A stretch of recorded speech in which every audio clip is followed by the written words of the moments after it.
few months ago, I said the M3 MacBook Air was probably one of my favourite products that Apple had put out, and this newer, faster and cheaper version of it just completely cements that feeling. This M4 version has me seriously considering if I even need a MacBook Pro anymore, and that's a really wild thought to have as a creator, so let's just dive right into it. Let's start with the most important question though. How blue is this sky blue version, and are fingerprints going to be an issue like they've been on previous models? And I can happily say that the fingerprint situation is all good. You can put your greasy mitts all over this all day and you won't notice any, which is lovely. And the blue is, well, pretty blue in some lights, as you can probably tell here, but as soon as you take it into other lights, it kind of looks more like silver or something like that. If you've been following my Instagram or this channel for a while, you'll know I like the pastel look, so I actually think this is a really nice version of it. It's also the perfect colorway for this wallpaper. I mean, how nice does that look on there? I'll link it below if you want to check it out. But overall, the color I think is really nice, but I think a lot of people will probably just aim for the midnight or the silver or something like that. But for me, I actually think it's cool. There are some nice updates here though with the M4 model, and the first up and the absolute flagship update here is these now start at 16 gigabytes of RAM, so you never have to select that from the options or anything like that anymore. That is really the sweet spot for these laptops, and I always recommended in the past, if people could afford it, to jump up to 16 gigabytes of RAM because it will just make the computer last longer.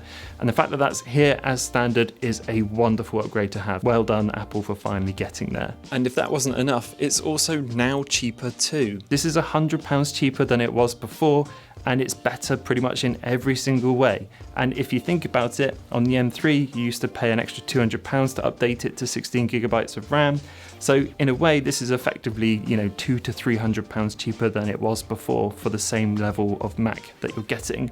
That's amazing and completely un-Apple-like and really, really welcome to see. And of course, the other big feature is the M4 chip, which just means it's faster than it was before. Now, in day-to-day use, that's going to be relatively hard to tell the difference between the M3 and even the M2, but it comes into its own if you've got any AI workloads or anything like that. And while I've been testing it, I've noticed there's been a pretty big difference in the video editing as well, but we'll talk about that a little later. Also, the ports have been updated now, so you can run two 6K monitors from this laptop and have the lid open, which you couldn't before. There's upgrades to the webcam as well, so it looks a bit nicer now, and it's got center stage, which means it follows you around. And it's also got desk view, which lets you see stuff on a desk if you find that useful at all. So yeah, to be honest, this is quite a big update considering it's mainly just a chip bump. When it comes to my workflows for the MacBook Air, I'm a creator for a living, so I'm constantly editing videos or photos or browsing the web or doing research and doing some small pieces of design as well. And for all of that sort of work, this M4 MacBook Air just rips through all of it, no problems at all. I actually edited loads of videos on this channel with my old M3 MacBook Air, and that didn't have any issues at all. And sometimes those videos have been really high pressure as well. They've been Apple events or kind of time sensitive stuff where I have to be as quick as I possibly can, and that M3 MacBook Air has completely held up with it. And the same is obviously true for a laptop that's going to be quicker than that. There's been no issues at all. But I of course do a bunch of normal stuff as well, so opening apps and switching between them and having loads of tabs open and emailing and stuff like that. And this M4, like the M3 and M2 and M1 before it, all have that really lovely instantaneous kind of new iPhone feeling, I like to call it, where everything just opens and just works really quickly. Now my kind of powerhouse Mac is my M1 Max Mac Studio, and for those day-to-day tasks, this M4 MacBook Air just puts it to shame. I'm not sure if my workflow is just crazy optimized for macOS. I do use Final Cut for editing, but I use a bunch of Adobe programs like Photoshop, Lightroom and InDesign, but I've never once run into any RAM issues at all. The 16 gigabytes seems to be holding up pretty well, although it does use a little bit of swap every now and then. The other powerful thing this can do, which isn't really that important to me, but you can run an LLM on here and it works locally. It doesn't have to upload anything to the cloud, and you can just use it as you would do normally, which is kind of crazy to see. I did want to benchmark this in some way though, even though I don't find benchmarks like an overall good example, but when it comes to video exports, which is something I do a lot, that is a pretty clear-cut way to see the power. And I decided to re-export my last video, which was a Game Boy Everyday Carry one, which had loads of different footage, and my M3 MacBook Air managed to export it in 11 minutes 20 seconds, and then the M4 MacBook Air managed it in 9 minutes and 5 seconds, which was a pretty big leap. That's 2 minutes shaved off an export time, which is nice. But I thought for funsies, I might as well also export it on my M1 Pro MacBook Pro, which surprisingly took even longer. This was 9 minutes and 25 seconds. So my old M1 Pro MacBook Pro is now effectively worse in every way than the M4 Air. But I also decided to export it on my Mac Studio, which is the M1 Max, and that managed it in 5 minutes and 17 seconds.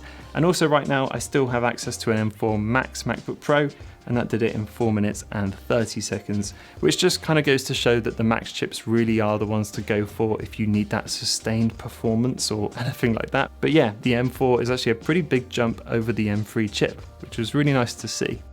Okay, so I wasn't going to do a gaming test on this thing because it's a MacBook Air, it's got no fan, it's not really designed for gaming in the slightest, but I couldn't help myself. So I did try out Hades 2, which is a relatively simple game, but that maxed out the settings on here no problem, and it ran at a full 60 frames per second, which is fine on the 60Hz screen. But I also wanted to try out a more higher powered game, so I did try out Lies of P, which is probably one of the best looking games on the Mac at the moment, and it defaulted to the kind of low to medium settings, and I managed to play it for around half an hour, and it didn't even get too hot on the back, which was kind of wild to see. And that was running at a full 60 frames per second, no problem at all. But what I did after that was I jumped it up to high settings just to see how it would handle it.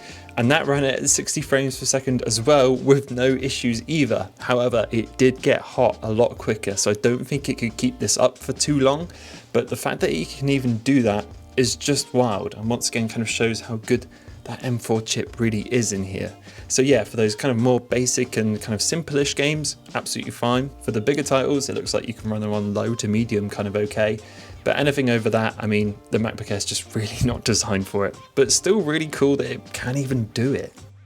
Okay, for battery life and thermals, I'm going to throw those together. The battery life is effectively the same as it was for the last few years. So this is going to last you all day, no problem at all. If you're a lighter user, you'll definitely get 2 days out of this, maybe even 3 if you really are just doing things like internet browsing and watching videos. But if you are editing video for a long period of time or editing photos for a long period of time, you're going to wear down that battery a little bit more. Considering how much I edit video, I still get through a day on this, no problems at all. But if you're going to sit there for 5, 6, 7 hours just editing video, then yeah, sure, you're going to run the battery out a lot quicker.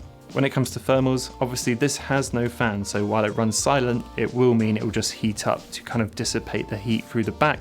My M3 version very rarely got hot with the workflows that I was doing, and I've had no problems using this new M4 one in the same way. You get no problems when you've got it on your lap, it doesn't feel hot at all or anything like that. And again, it's only when you're doing sustained stuff, so if you export a video that's like 20 minutes long, then yeah, it heats up a little bit, but it's nothing too bad and it's nothing to really worry about either. So all of this stuff thrown together, the price, the power, the build quality, how well it deals with my workflows and the battery life and everything like that is what makes this pretty much my favorite Apple product out right now. It consistently punches well above its weight of what you'd expect it to do, and it remains this thin and light little computer that you can just take with you anywhere. And it just makes me think, why do I even go for a Pro model anymore? These seem to be handling everything now. And it's weird for me to think about because I'm so used to being this kind of power user where I'll jump straight for a MacBook Pro or a Mac Studio because, well, I'm editing video and photos. I need something with all these cores and all this RAM and all the things like that. But this is just kind of proven it wrong. And another thing I really like about it is because it is so thin and small, I've actually been taking it on holiday with me, which is something I wouldn't normally do. So I went to Germany and Japan and to America with this, and I just slung it into my bag and then enjoyed having a MacBook while I was away. It really is an excellent device. Okay, that's enough gushing. Let's talk about things which I don't like and things which, let's face it, still aren't perfect. And straight off the bat, they've only got USB ports on one side, they're not on both. So when it comes to plugging this into accessories or monitors, you have to go in through the left. There's no way to go in on the right, which is a shame. I would personally kill for an SD card slot as well. That would be fantastic. I don't think that will ever happen, and it just means I have to start using a dongle again, which I don't love. I will say I think the brightness of the screen could bump up a little bit as well. That would be quite useful. This is absolutely fine, and indoors it's perfect. But when you're out and about, you're going to max out the screen brightness, and it does get bright enough, but if there's a little bit more headroom there, that would be great. And look, while we're here, I wish this just started at 512 gigabytes of storage rather than 256. That would make it such an easy recommend to literally everybody on the planet. And this leads me to say that I finally think the base model of the M4 MacBook Air is pretty decent and it's going to serve most people really well. 16GB of RAM is the sweet spot for this style of computer, and the M4 chip is just full of power. There is one sticking point, and this is an Apple product, so there always is. I would say that 256GB of storage to start with is a little thin for a laptop. Now, most people will probably be okay with that, but if there's an upgrade I'd recommend you'd make, is to jump it up to 512GB of storage, which also nets you a slightly faster M4 chip in there as well.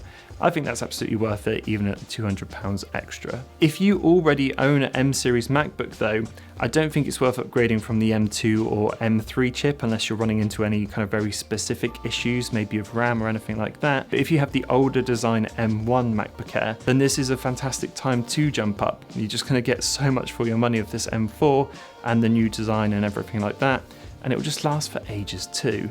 Oh, and be sure to look out for trade-ins and student discounts and anything like that, because you can pick one of these up even cheaper that way too.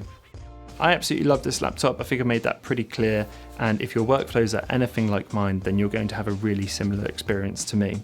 Now, you could probably look elsewhere and get like a Windows laptop with like a slightly better screen or better at gaming performance or anything like that. But trust me, it will not last as long as this, and obviously it'll be running Windows as well, whether you like that or not. So that pretty much wraps up this video. I hope you enjoyed it. If you did, pop a like. If you're picking up one of these M4 MacBook Airs, then let me know in the comments below, or if you're using your old one still, let me know how they're holding up. Always love to hear from you. And I will, of course, see you all in the next one.